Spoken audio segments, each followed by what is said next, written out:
Hey guys, আসসালামু আলাইকুম। আমি Rahat, welcome back to my another blog. তো গাইজ আজকের ভিডিওটা একটু অন্যরকম হতে চলেছে। তার কারণ আজকের ভিডিওতে গাইজ আমি কোনো রিভিউ দিতে চাচ্ছি না, আমি একদম সরাসরি একদম ড্রোন ফুটেজ নিয়ে আলোচনা করতে যাচ্ছি। তো গাইজ কিছু 2 দিন ভিডিও থেকে আমি ড্রোন ফুটেজের কোনো অংশই আপনাদের সঙ্গে শেয়ার করিনি। তো ভাবলাম যে আমার কাছে যেই সব ড্রোন ফুটেজের আছে সেগুলো আমি আপনাদের সঙ্গে শেয়ার করি। তো গাইজ আমি যখন উত্তরা গণভবনে গেছিলাম তখন যেই ড্রোন ফুটেজগুলো ছিল, তো সেগুলোরই কিছু এগুলো দৃশ্য। তো গাইজ জায়গাগুলো এত সুন্দর ছিল যে দেখে অনেক ভালো লাগছিল। এর পাশাপাশি গাইজ আমি রাজবাড়ি গেছিলাম, সেটা হলো নাটোরের। তো গাইজ নাটোরের রাজবাড়িটা আরও সুন্দর ছিল এবং দেখার মতো পরিবেশ ছিল। তো গাইজ আমি যখন যেখানে যাচ্ছিলাম আমি আসলে সেই দৃশ্য দেখতে দেখতে আমি সেই দৃশ্যর মাঝে হারিয়ে যাচ্ছিলাম। তো এর পাশাপাশি গাইজ উত্তরা গণভবনে দেখলাম যে হেলিপ্যাড করেছে। তো গাইজ আমি হেলিপ্যাডের ওপরেই বেশিক্ষণ ছিলাম, আসলে অনেকগুলো ছবি তুলেছি এবং অনেক মজা করেছি।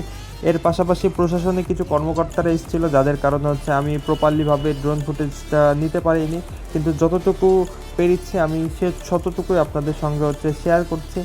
এবং জায়গাগুলো এর আগে যখন গেছিলাম তার থেকে জায়গাগুলো অনেক উন্নত হয়েছে এবং দেখার মতো জায়গা হয়েছে। এর পাশাপাশি যে রাজবাড়ি ছিল, সেই রাজবাড়ির একটা ভাইব দিছিল অন্য রকম। আসলে রাজবাড়িগুলো নতুন করে কালার করা হয়েছিল এবং দেখতে অনেক সুন্দর লাগছিল। এর আগে রাজবাড়ি যখন যাওয়া হয়েছিল আমাদের, তখন রাজবাড়ির মধ্যে প্রবেশ করেছিলাম এবং ছাদে উঠেছিলাম, কিন্তু এইবার পুরোটাই আলাদা। এইবার আপনার ছাদের ওপরে কাউকে উঠতে দেবে না এবং দূর থেকেই যা করার আমাদেরকে করতে হবে আর কি। ভিডিওর কথা বলছি আমি। এর পাশাপাশি রাজবাড়ির আশেপাশে যত জায়গা ছিল আসলে ওগুলো প্রায় চেঞ্জ মনে হচ্ছিল যে কোনোভাবে এগুলো আবারও নতুন করে করার ট্রাই করতে যাচ্ছে।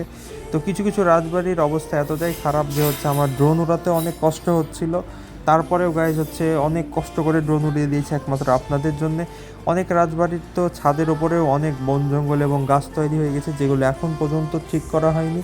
এবং কিছু কিছু রাজবাড়িগুলো এখন পর্যন্ত অনেক স্ট্রং হয়ে দাঁড়িয়ে আছে, কিন্তু আমরা ভয়ে সেগুলোর আশেপাশে যেতে পারছিলাম না। এর পাশাপাশি প্রতিটা রাজবাড়ির পাশে লেখা আছে আসলে সেই সময়ে রাজবাড়িগুলোর কি কাজ হতো এবং কি নিয়ে তারা এই বিল্ডিংগুলো বানিয়েছিল।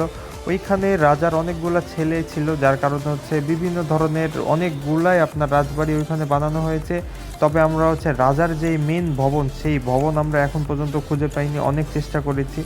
তো আমার মনে হয় যে সেই ভবনগুলো আসলে ভেঙে গেছে এবং মাটির সঙ্গে মিশে গেছে, কিন্তু যেগুলো পরে ভবন বানা হয়েছিল সেগুলো এখন পর্যন্ত অনেক স্ট্রংভাবে আছে। আর কিছু কিছু এত সুন্দর ডিজাইনের ভবন আছে যেগুলো আমরা প্রায় ফার্স্ট টাইমই দেখেছি বললেই চলে। তো আশা করি আপনাদের এই ভিডিওটা আমার অনেক ভালো লেগেছে। আর আমার ড্রোন ফুটেজগুলো ভালো লাগলে অবশ্যই একটা লাইক করে দিবেন। টাটা সবাইকে।